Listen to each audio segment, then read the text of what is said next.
제가 가장 좋아하는 개인 재무 관련 책인 토마스 스탠리 박사의 옆집의 백만장자에서 얻은 10가지 부자교훈을 10분 안에 알아보겠습니다. 첫 번째, 부자교훈. 백만장자들은 다른 무엇보다도 재정적 독립을 우선시합니다. 사회적 지위나 부자처럼 보이고 싶은 욕구, 심지어 자신의 성공에 대한 인정보다도 말이죠. 솔직히 말해서 오늘날의 세계에서는 빚을 지면 우리 모두가 부자처럼 보일 수 있습니다. 정말 원한다면 말이죠. 신용으로 최고급 디자이너 옷을 살 수 있고 최신 럭셔리 차를 리스할 수 있으며 감당하기 힘든 대저택에 가장 큰 모기지를 받을 수 있습니다. 하지만 그렇다고 해서 우리가 실제로 부자라는 뜻은 아닙니다. 오히려 그 역할을 하려고 노력하면서 우리가 가진 작은 돈을 쓰기 때문에 실제로는 더 가난해지고 있는 겁니다. 가장 멋진 장난감을 가지려고 너무 열심히 노력하는 사람들은 대부분 재정적 재앙에서 한 발짝 떨어져 있습니다. 모든 것이 빚을 통해 자금을 조달하기 때문이죠. 진정한 백만장자들은 돈의 진정한 가치를 이해합니다. 그들은 돈으로 살 수 있는 최고의 구매가 물질적인 것이 아니라 자유라는 것을 이해합니다. 그들은 한 달의 급여도 벌지 않고도 수년간 현재의 생활 방식을 유지할 수 있습니다. 부자처럼 보이고 싶은 욕구에 휩쓸리지 마세요. 실제로 부자가 되세요. 두 번째, 부자교훈. 진정한 백만장자들은 검소합니다. 그들은 자신의 능력 이하로 삽니다. 검소함은 나쁜 평판을 얻고 있는데 이는 미디어가 검소한 사람들을 불행하거나 가난한 사람으로 묘사하기 때문입니다. 영화나 TV쇼를 보면 진정으로 부유한 사람들은 돈을 마구 쓰는 것으로 나옵니다. 사람들은 비싼 물건을 사는 것이 부유한 사람들의 정상적인 행동이라고 들었습니다. 그들은 부유한 사람들이 높은 소비 생활 방식을 가지고 있다고 믿게 됩니다. 미국에서는 과도한 지출이 부유해진 것에 대한 주요 보상이라고 배웁니다. 하지만 대중 매체가 우리에게 믿게 하는 것과는 반대로 검소하게 살고 우리의 능력 이하로 사는 것이 부를 쌓는 초석입니다. 검소함은 우리가 사회적 압력에 순응하지 않도록 해줍니다. 검소함은 우리가 돈을 낭비하지 않고 현명하게 쓸 수 있게 해줍니다. 그리고 궁극적으로 검소함은 우리가 돈을 저축하여 복리로 우리의 순자산을 늘릴 수 있게 해줍니다. 엄청난 돈을 벌었지만 검소한 습관을 기르지 못해 모든 것을 잃은 유명인들의 예는 셀 수 없이 많습니다. MC 해머의 이야기는 제가 가장 좋아하는 예 중 하나입니다. MC 해머는 제가 자랄 때 90년대의 가장 핫한 래퍼 중 한 명이었습니다. 그의 경력 최고조에 그는 연간 7천만 달러까지 벌었습니다. 하지만 좋은 돈 관리 습관이 없어서 그는 그 모든 것을 터무니없는 사치품에 썼습니다. 한때 그는 17대의 고급 자동차, 개인 제트기, 2대의 헬리콥터, 그리고 21마리의 경주마를 소유했습니다. 아마 여러분은 이것이 그를 어디로 이끌었는지 짐작할 수 있을 겁니다. 1996년 그는 1,300만 달러 이상의 빚을 지고 파산 신청을 했습니다. 불과 몇 년 만에 MC 해머는 연간 7천만 달러를 버는 사람에서 1,300만 달러의 빚을 진 파산자가 되었습니다. 따라서 여러분의 소득이 얼마든 간에 항상 능력 이하로 사십시오. 세 번째, 부자교훈. 진정한 백만장자들은 자동차에 과도하게 돈을 쓰지 않습니다. 대부분은 오래된 모델을 소유하고 있으며 최신 연식의 차를 타지 않습니다. 3분의 1 이상이 중고차를 구입하고 있습니다. 그리고 백만장자들 사이에서 가장 인기 있는 자동차 메이커가 무엇인지 아십니까? 토마스 스탠리 박사의 또 다른 책 부자처럼 행동하지 마라에 따르면 그것은 토요타입니다. 여러분 이웃의 차고에 있는 차는 그의 생활 수준을 나타내지만 그의 부나 더 중요하게는 그의 소득 창출 능력과는 아무 관련이 없습니다. 슬픈 사실은 최신 모델의 고급차를 타고 다니는 대부분의 사람들이 실제로는 부자가 아니라는 것입니다. 고급 신차의 86%는 백만장자가 아닌 사람들이 구매합니다. 멋진 새 차를 소유하는 것은 멋집니다. 도로에서 몇 번 고개를 돌릴 수 있겠죠. 하지만 그게 전부입니다. 그러니 자문해보세요. 도로에서 몇 번 고개를 돌리게 하는 것이 당신의 재정적 자유와 맞바꿀 만한 가치가 있는지 말입니다. 네 번째, 부자교훈. 진정한 백만장자들은 집을 너무 크게 사지 않습니다. 그 대신 그들은 딱 필요한 만큼만 삽니다. 주택은 대부분의 가정 예산에서 가장 비싼 항목 중 하나입니다. 음식과 의복 예산을 잘 관리하고 있다고 해도 매달 터무니없이 큰 모기지를 갖고 있다면 그것은 중요하지 않습니다. 만약 당신이 아직 부자가 아니지만 언젠가 부자가 되고 싶다면 절대로 가계 연간 소득의 2배 이상이 되는 모기지가 필요한 집을 구매하지 마세요. 하지만 은행과 부동산 중개인이 우리가 더 큰 집을 감당할 수 있다고 말하기 때문에 얼마나 많은 사람들이 이 경험칙을 깨고 있을까요? 누구의 말을 듣는지 주의하세요. 당신의 모기지 브로커와 부동산 중개인은 매우 친절한 사람일 수 있지만 그들은 당신의 재정적 안녕을 고려하지 않습니다. 그 책임은 당신에게 있습니다. 사실은 고급 주택가에 살지 않으면 부를 축적하기가 더 쉽다는 것입니다. 고급 동네에 살면 항상 이웃들을 따라잡아야 한다는 압박을 느낄 것입니다. 모든 사람들이 차고의 최신 테슬라 모델을 가지고 있다면 당신이 그것을 가지고 있지 않다면 어떤 기분이 들까요? 모든 사람들이 주방을 업그레이드하고 있다면 얼마나 오래 그 압박을 견딜 수 있을까요? 자신에게 쉽게 만드세요. 집의 크기와 가족을 키울 동네의 유형에 대해 신중히 생각하세요. 5번째, 부자교훈. 진정한 백만장자들은 올바른 직업, 올바른 직종을 선택합니다. 그들은 시장 기회를 목표로 하는데 능숙합니다. 이 책에 따르면 연구 대상 백만장자의 대다수가 사업주입니다. 그러나 그렇다고 해서 부를 쌓기 위해 반드시 사업주가 되어야 한다는 뜻은 아닙니다. 실제로 대부분의 사업주들은 백만장자가 아니며 부자가 되는 것과는 거리가 멀 것입니다. 그 길에는 너무나 많은 위험과 알 수 없는 요소가 있기 때문입니다. 핵심 요점은 백만장자들이 자신이 잘하는 것과 전문가가 되고 싶은 분야를 이해하고 자신에게 유리하도록 노력하여 성공 가능성을 높였다는 것입니다. 이에 대한 한 가지 예는 사업 선택에 있습니다. 대부분의 백만장자들은 기술 스타트업이나 유행하는 커피숍 같은 섹시한 사업 대신 정말 지루한 사업을 선택했습니다. 꾸준한 수익 성장을 보이는 지루한 회사들은 칵테일 파티에서 흥미로운 대화거리가 되지 않을 수 있지만 장기적으로 볼 때 가장 좋은 투자가 됩니다.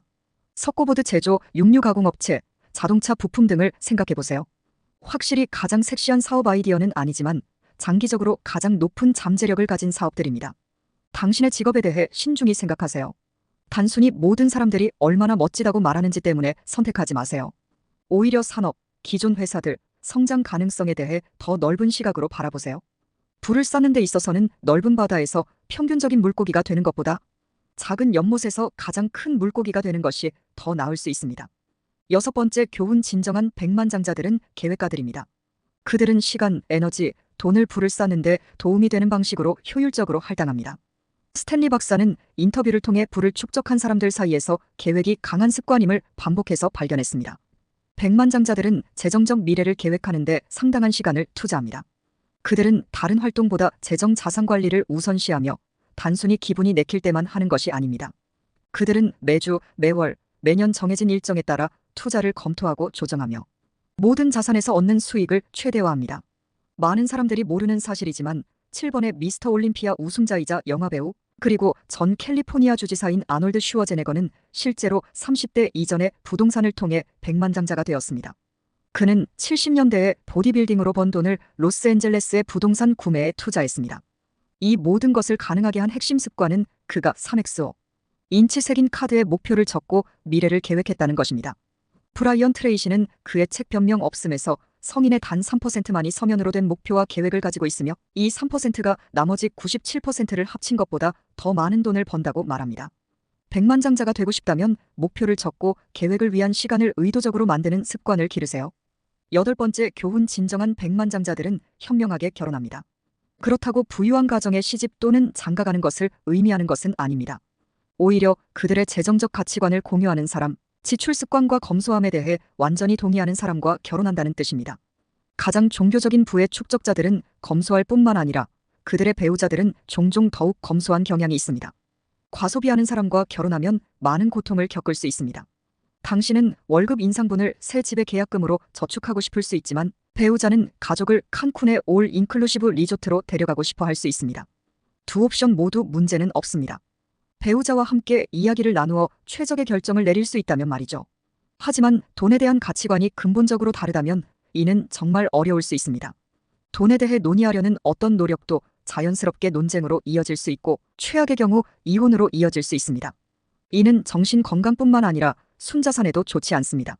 옆집의 백만장자에 나오는 대부분의 백만장자들은 결혼을 하고 수십 년 동안 같은 배우자와 함께 지냈습니다. 이를 통해 가족은 더 큰 순자산을 축적할 수 있었고 행복한 결혼 생활의 혜택도 누릴 수 있었습니다. 이런 면에서 저는 아내와 대박을 터뜨렸습니다. 제 아내는 저보다 훨씬 더 검소할 뿐만 아니라 각 달러에서 최대의 가치를 뽑아내는 데 있어 훨씬 더 창의적입니다. 우리의 첫 데이트 중 하나에서 그녀는 주문을 재배열하여 치폴레에서 무료로 과카몰레를 얻는 방법을 가르쳐 주었습니다. 첫눈에 반한 것이었죠. 8번째 교훈. 대부분의 진정한 백만장자들은 자수성가한 백만장자입니다. 책에 나오는 많은 백만장자들은 부모로부터 현금 선물을 받은 적이 없습니다. 연구에 따르면 실제로 성인 자녀들은 그들이 축적할 것으로 예상되는 금액보다 더 많은 돈을 받았고 반면에 더 적은 돈을 받은 사람들은 더 많은 기본적인 돈을 축적했습니다. 기본적인 돈의 논리로는 인생 초기에 더 많은 돈을 받으면 나중에 더 많은 돈을 갖게 될 것이라고 생각하겠죠? 하지만 우리 인간은 논리적인 존재가 아닙니다. 생산성은 개발되어야 하는 기술이며 계속해서 경제적 외래 진료를 받는 사람들은 그 기술을 개발하기 어려워합니다. 이 장을 읽으면서 저는 제 아이들에 대해 깊이 생각하게 되었습니다. 어떻게 하면 그들이 경제적 외래 진료에 의존하는 대신 자립적이고 생산적인 사회 구성원이 되도록 양육할 수 있을까요? 스탠리 박사는 백만장자들로부터 들은 몇 가지 팁을 제시합니다. 검소함을 실천해야 합니다. 우리는 이를 아이들에게 가르쳐야 합니다. 아이들은 우리가 하는 모든 것을 관찰합니다. 따라서 우리가 사치스러운 생활 방식을 살고 있다면 아이들도 나이가 들면서 그것을 따라할 것입니다. 우리는 또한 독립적인 사고, 개인적 성취, 자기 책임을 장려하는 환경을 만들어야 합니다. 많은 백만장자들은 고품질 교육의 가치를 크게 인정했습니다. 책에 있어 이는 아이들과 정기적으로 책을 읽고 어린 나이부터 학습의 가치를 전달하는 것을 의미합니다. 물론 이것은 말하기는 쉽지만 실행하기는 훨씬 어렵습니다. 저는 장기적으로 제 아이들과 함께 이를 지속할 수 있을지 여러분에게 알려드리겠습니다. 9번째 교훈. 진정한 백만장자들은 충분함의 힘을 이해합니다.